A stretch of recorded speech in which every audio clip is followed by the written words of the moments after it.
पढ़ा तीसरा यूहन्ना उसका पहला अध्याय और उसकी पहली आयत से लेकर चौथी आयत तक।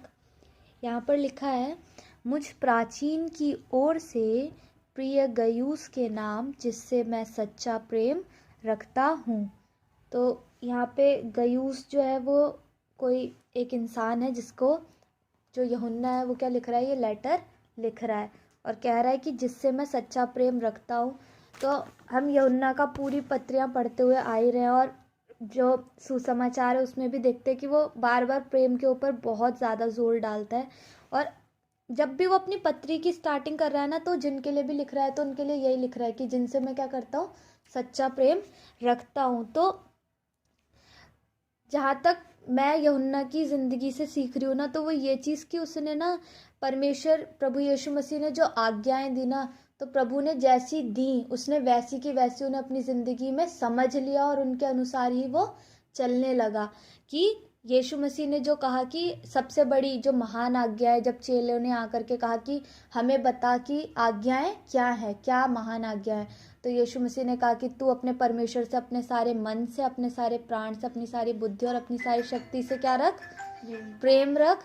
और उसी के समान दूसरी आज्ञा क्या दी कि अपने पड़ोसी से अपने समान प्रेम रख। तो यूहन्ना ने उन बातों को क्या किया, अपनी जिंदगी का हिस्सा बना लिया कि उसने अपनी पूरी जिंदगी, जब वो क्या हो गया, प्राचीन हो गया, यहाँ पे लिखा है। और यूहन्ना जो था वो सारे चेलों में क्या था, सबसे छोटा था, सबसे छोटे से लेकर के अपनी बुजुर्गी में आ गया, एक प्राचीन हो गया। तब भी वो क्या कह रहा है कि मैं क्या रख रहा हूँ, सच्चा प्रेम रख रहा हूँ। यानी कि उसने सिर्फ यीशु मसीह की बात को ये नहीं कि हाँ हाँ भाई ठीक है, सुन लिया हमने, समझ में आ गया, प्यार रखना है, प्यार रखना है, लेकिन वो अपनी ज़िंदगी का हिस्सा बना करके उन चीज़ों को चल रहा है। तो हमें भी चाहिए कि जो हम सीख रहे हैं ना वचन से, उसे ये नहीं कि हमने सीख लिया बस हो गया, लेकिन उनको अपनी ज़िंदगी का हम हिस्सा बना दे, कि हम उनके अनुसार चलें। फिर ये नहीं कि सिर्फ क्या कहते हैं, हमने सुना और बहुत ज्ञान ले लिया और फिर हम प्रचार करने लगे या हम लोगों को बताने लगे। अगर वो हमारी ज़िंदगी में ही नहीं है तो फिर उसका कोई भी फ़ायदा नहीं है। फिर यहाँ दूसरी आयत में, हे प्रिय, मेरी यह प्रार्थना है कि जैसे तू आत्मिक उन्नति कर रहा है वैसे ही तू सब बातों में उन्नति करे और भला चंगा रहे।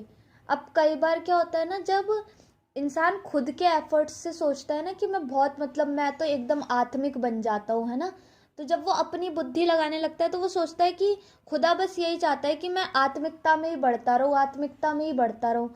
लेकिन यहाँ पर वो यूहन्ना जिसने पूरा प्रकाशित वाक्य लिख दिया, इतनी हजारों साल बाद होने वाली बातों को लिखा, यीशु मसीह ने उसको वो प्रकाशन दिया, इतना मतलब कहना चाहिए कि प्रभु से लिपटा हुआ इंसान था जिस तक वो प्रकाशित वाक्य परमेश्वर ने पहुंचाया, है ना। कितनी बड़ी बात है। हर एक चेले को तो नहीं दिया प्रभु ने प्रकाशित वाक्य लिखने का मौका कि हर एक लिखता हर अपने अपने प्रकाशित वाक्य को, सिर्फ यूहन्ना का ही प्रकाशित वाक्य क्यों है? क्यों? क्योंकि वो उतना लिपटा हुआ था परमेश्वर से, वो इतना जान गया था प्रभु के प्रेम के बारे में। तो वो यूहन्ना ये कह रहा है कि जैसे तुम आत्मिक उन्नति कर रहे हो ना, वैसे ही तुम क्या करो, सब बातों में भी उन्नति करो और क्या रहो, भले चंगे रहो। बहुत सारे लोग ये सोचते हैं कि अगर हम बीमारी में हैं तो खुदा की तरफ से, अरे हम तो खुदा के लिए झेल रहे हैं।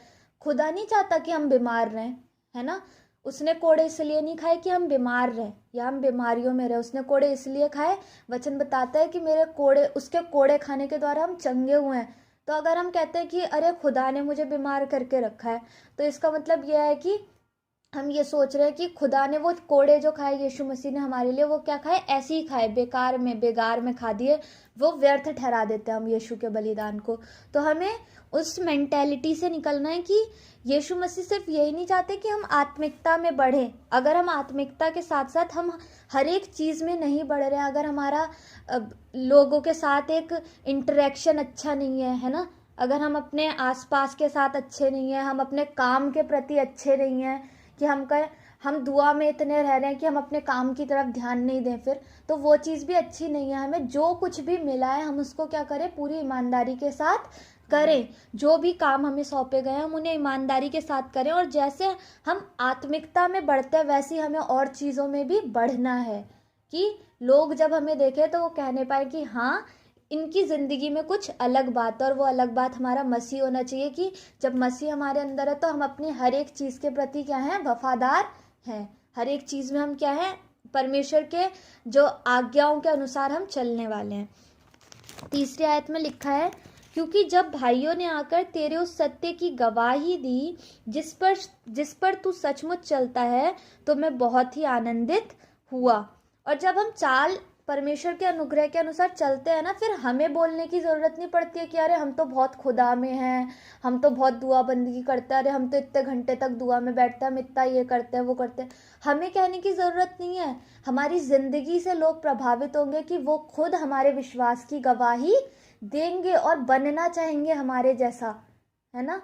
कि कुछ लोग ऐसे होते हैं ना कि वो कैसे माहौल में रहे उनके जैसे बन जाते हैं।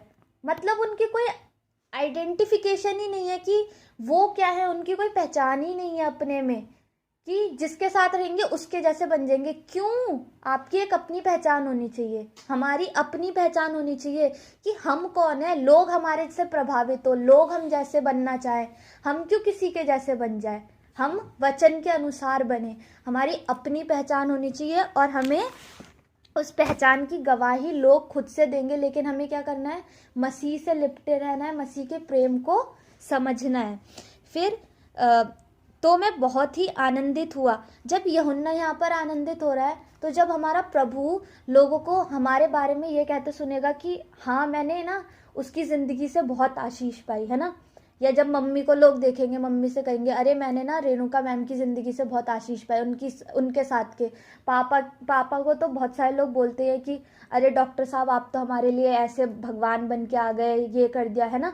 तो उनकी ज़िंदगी से आशीष पाई। तो क्या हम लोग की ज़िंदगी को जब खुदा हमारे बारे में उन लोगों के मुंह से ये चीज़ सुनता है, तो हमारा खुदा जो हमारा परमेश्वर पिता है वो कितना आनंदित होता होगा। जब यहाँ पर यूहन्ना आनंदित हो रहा है, तो हमारा परमेश्वर पिता कितना अधिक यूहन्ना से भी बढ़ के आनंदित होता होगा जब लोग हमारे विश्वास की क्या देते हैं, गवाहियाँ देते हैं।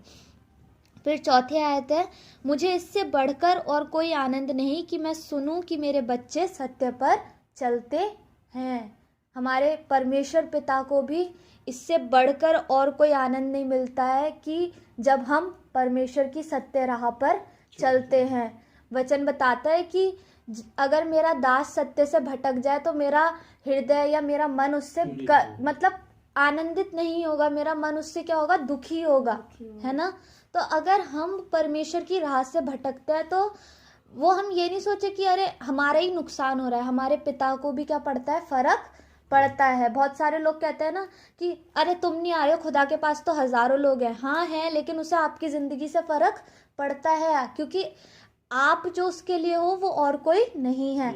आपके लिए जो योजना उसकी है वो और किसी के लिए नहीं है, है ना। ऐसे लोगों के क्या कहते हैं 10-10 12-12 बच्चे पुराने ज़माने में होते थे, तो क्या वो अपने एक आध बच्चे को काट के फेंक सकते थे? नहीं ना, उनके लिए सब बच्चे बराबर होते थे। तो वैसे ही हमारे परमेश्वर के लिए, वो पूरे संसार का पिता है, उसके लिए सब बच्चे क्या हैं, अलग अलग इम्पोर्टेंस रखते हैं उसकी ज़िंदगी में।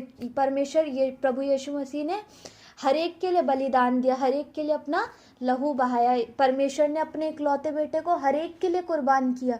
तो आज हम इन पदों से, ये छोटा सा पैसेज हमने पढ़ा, लेकिन इसमें सीखने की बहुत चीज़ें हैं कि हम प्रभु के प्यार में बने रहें। जैसे यूहन्ना क्या रहा, अपनी जवानी से उसने शुरुआत करी छोटे से और लास्ट तक क्या रहा, उसमें बना रहा, प्राचीन तक, है ना।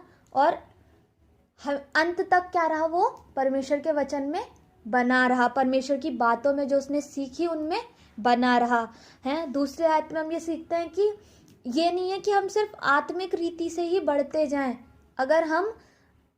अगर हमारा व्यवहार नहीं बदल रहा है, अगर हमारी ज़िंदगियों में वो आशीषें नहीं दिखाई दे रही हैं, वो आनंद, वो परमेश्वर की शांति, वो हम प्रेम को लेकर के अपने साथ नहीं चल रहे हैं, हम और चीज़ों में तरक्की नहीं कर रहे हैं, तो हम कहीं पे भी मसीह को नहीं दिखा पाएंगे। अगर हम फेल होते जा रहे हैं तो हम कहाँ मसीह को दिखाएंगे? लोग कहेंगे अरे तुम मसीह को मानने वाले तुम फेल हो रहे हो, क्यों भाई, है ना। तो हमें क्या करना है, हर एक चीज़ में परमेश्वर के साथ, परमेश्वर में भी बढ़ना और बाकी चीज़ों में भी हम उन्नति करते जानी है। हर एक चीज़ों में अपनी मसीह को रखना है। तीसरी आयत से हम सीखते हैं कि जब हम प्रभु में बढ़ते हैं ना, सही रीति से चलते हैं, तो हमारी गवाही लोग खुद से देते हैं, हमें अपने आप को अपने बारे में बताने की ज़रूरत नहीं पड़ती, लोग हमारे बारे में खुद से बोलते हैं, है ना। फिर चौथी आयत में हम सीखते हैं कि हमारा परमेश्वर जब वो हमें देखता है ना सत्य राह पर चलते हुए, तो वो क्या होता है, उससे आनंदित होता है, क्योंकि उसे फ़र्क पड़ता है अपने हर एक बच्चे से।